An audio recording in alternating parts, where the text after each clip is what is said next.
Hello, BookTube.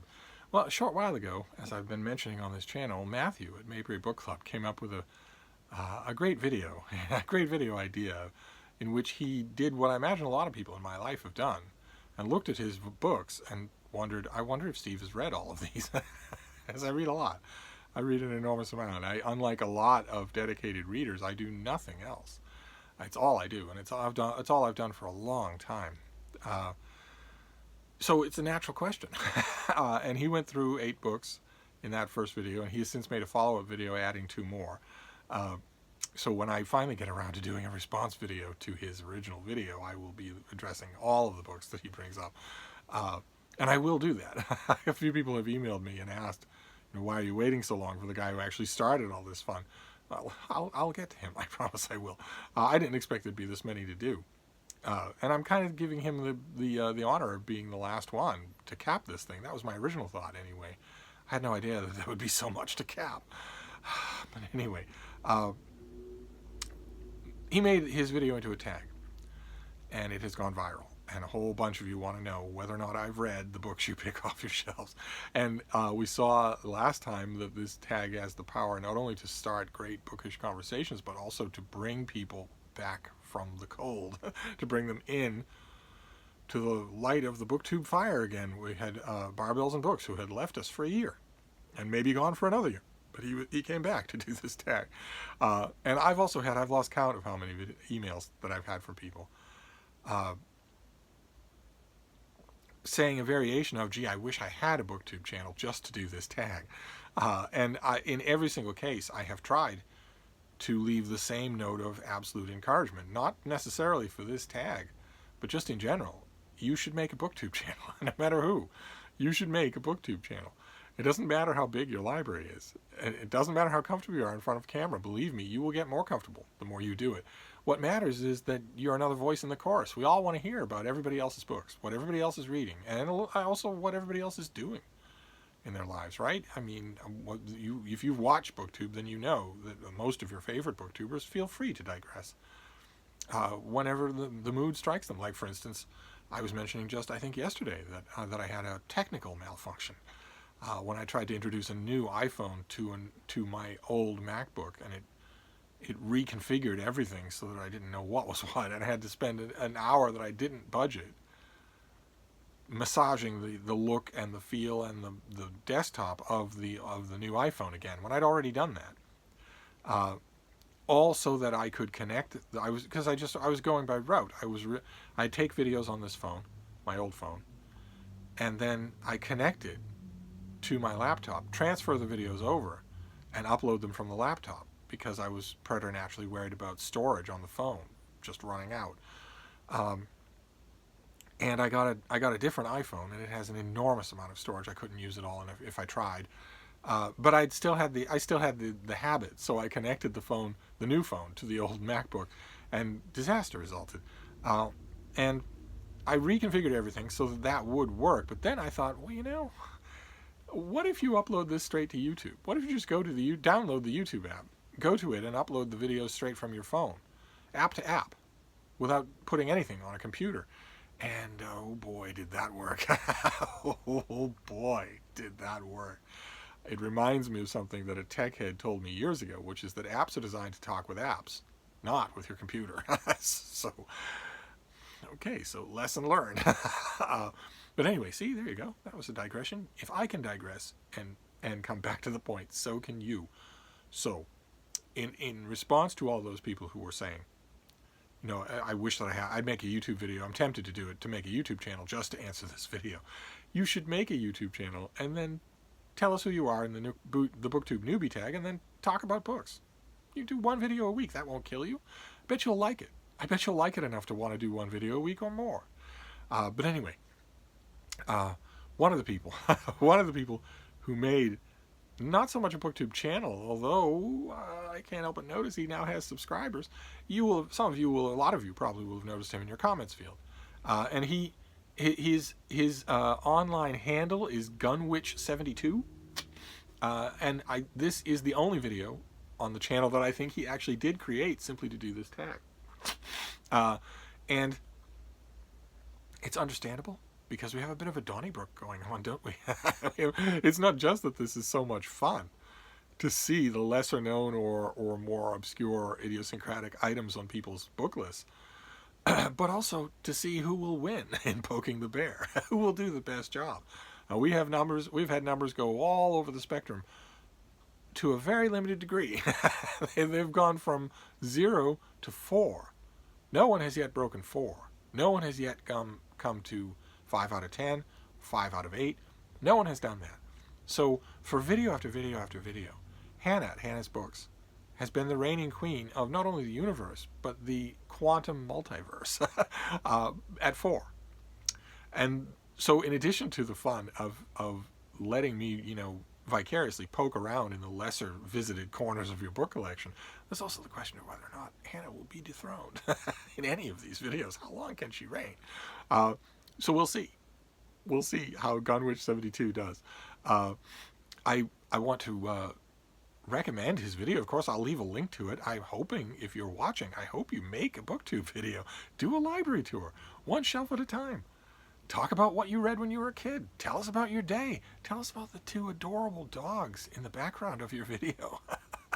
So that's plenty to work with right there. And if you find, after 5 or 6 videos, that the people aren't there, that the comments aren't there, that the interest isn't there on your part, then you can stop. No harm, no foul. But at least try it. But anyway, he did make one video, and the video was specifically designed to come at me, bro. So let's see how he does. He picked 6 books. And the first one is Sanibel Flats by Randy Wade White. And it's a yes. I love this author. Absolutely love him. He is a Florida crime writer. I think it would be a mistake to call him a mystery author. He's much more in the line of Elmore Leonard in terms not only of the unconventionality of his books. They read more like crime-oriented novels than literarily oriented mysteries, but also in the strength of his prose. His books are just amazing reading experiences. So I have read Sanibel Flats. I think it might be probably my favorite of his, but I've read everything, and even he's still plugging along. And even his new books, he's got to be 200 years old, and they still have absolute snap. I don't quite know what explains Randy Wade White. I really don't. He has the literary chops of an Elmore Leonard, or Peter Mathiassen's books set in Florida. I don't quite know why he isn't better known, I guess is what I'm saying. I'm not quite sure why he is sort of a connoisseur's delight among regional mystery fans, instead of him being, I don't know. I'm certainly not giving him career advice. And with a less talented author, I might say, well, if you want to strike out, why don't you beg and plead with your agent or your publisher to write a mainstream novel, something that's not crime fiction, see what happens. But I wouldn't want to mess with a winning formula. Then the next book in the list is 12 by Jasper Kent. And Gunwitch72 shows you multiple books. It's a multi-part series. I think it went up to 4 or 5 books. The Danilov series, all set during the Napoleonic era when Moscow is under threat from the armies of Napoleon. So there's plenty of historical fiction tension going on. There's plenty of real-world stuff going on. And yet these are supernatural. It reminds me of a book that one of you sent me. What was it called? Fiends of the Eastern Front? All about vampires on the Eastern Front during World War II. And this is the main character. He's desperately trying to save his country from the ravages of the on-sweeping Grand Army of Napoleon, and to that end summons a quasi-mythical group of 12 mysterious beings who are, he thinks, just superbly competent soldiers, tacticians, strategists, and whatnot. They turn out to be something much more than that. They turn out to be supernatural beings, and not entirely good. and from that killer beginning, the first book is so good. From that killer beginning spins out the whole of the series. And I have read the first book, 12, but I had forgotten about it. I'd certainly forgotten how much I enjoyed it. Until I saw this video, which is another one of the things that I love about these videos, is that I'm being reminded of a whole bunch of things, and so are a lot of you. I'm noticing the comments, and also getting lots of email, and that these are having that effect all around. I think that's why it's continuing, because this is exactly the sort of thing that we love to do with each other. We love to talk about odd or weird books, or to be reminded, and you look in the comments field of one of these videos and have people saying, oh my god, I'd completely forgotten about that book. That is fantastic, and you won't always get that in a Friday Reads or a monthly wrap-up or my mail hauls. You won't always get that, and it's fantastic. And I'm glad that I was reminded of these books, because I want to read the rest of the series, and I want to read 12 again. I checked, I don't have any Jasper Kent here at Hyde Cottage. Obviously, it already turned up in this library tour that I just finally am wrapping up. So I need to find him. And if I'm going to do that, I want to see if the UK editions, maybe they're on Book Depository, and maybe they look better. I'll just get the whole lot of them. If the UK editions look the same or don't look any better, I'll probably just order them from the bookstore here, because I get an employee discount at the bookstore here, and that takes a huge chunk off new books that I'm going to buy. Ordinarily, I don't buy new books; they get sent to my door. But if I'm going to buy one, I like to have a huge chunk off. It doesn't make any sense to go to Book Depository for something that I can do that for, unless they look a lot better, because I'm just that shallow. So that's a yes as well. I'm going to count it as a yes, because even though I've only read one, because that's the only one that I think was put forward. It's not fair to put forward a whole series, is it? I don't know. I'm going to assume not. I'm going to assume that Gunwitch72 put only the first one forward, and I have read it. The next one is a no. And he apparently, from the brief snippet of his videos, it was way too short. If you're watching, you got to do this again, and you got to learn to digress. Just talk. I know it might be a little awkward to be in front of a camera, and it might be awkward enough so that all of your instincts are telling you, let's get this over with as soon as possible. But just I've seen all sorts of ways that people can get around that. Put a little Post-it note on the phone with a face on it, or just try to forget that it's a phone and talk. But he mentioned briefly in his video that he has a number of different music biographies, particularly rock and roll. I got the impression, particularly rock and blues and whatnot. Contemporary music biographies of musicians who are not only still alive but still on the road. And the one that he mentions is "It's So Easy" by Duff McCagan. And I've not read this, and I have read a few such books like that, and he's absolutely right when he says that the quality is all over the map. Most of them are ghost-written poorly, and almost none of them are written by the actual person whose name is on the cover, at least not unaided. And he put this one forward as one that is good, one that is a good example. So, I'm all for it. I'm all for it. And then the next one is a yes, but it's a yes in the same way that 12 is by Jasper Kent. It's a yes because I have read the first book in the series. In this case, the series goes on forever. It goes on for dozens of books, I think. Dozens of books. It's the Necroscope books by Brian Lumley that had a huge, huge heyday about 30 years ago. And they're vampire books, like Jasper Kent's books. They are a variation on vampire fiction. And I love variations on vampire fiction as much as anybody.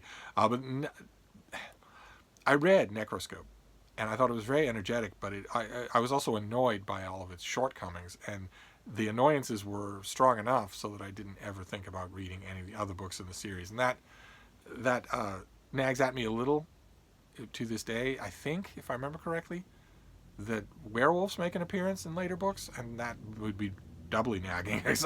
But I've never been, because of the first book was not what I consider to be an unpolished gem, I have never been strongly tempted to go and read the others, unlike the Jasper Kent, where the first book is such a hoot that I was just assuming that I would go on and read the others. I just didn't, that's all.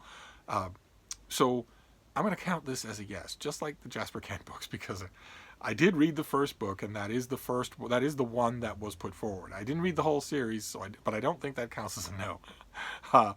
And in case you're keeping track at home, that is one no.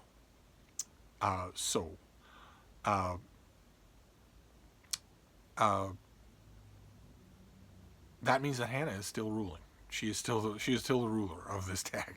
I will leave a link to her video down below where she scores the so far high total of 4. But there's plenty of other people. There are plenty of other. I'm hoping that Gunwitch72 sticks around now that he's here. I'm hoping that Books and Barbell sticks around now that he's back. I'm hoping that a bunch of other people that have been gone for a long time come back to do this tag and maybe catch the old scent again. But next time we're going to move on. I have a long queue of these things, and I'll just move on to the next person and see how they do. I hope that I feel up to doing that tomorrow. So we will see. But anyway, it was an excellent try, and it was good to see your face. So I'm gonna wrap this up, but I'll be back. Thank you, BookTube.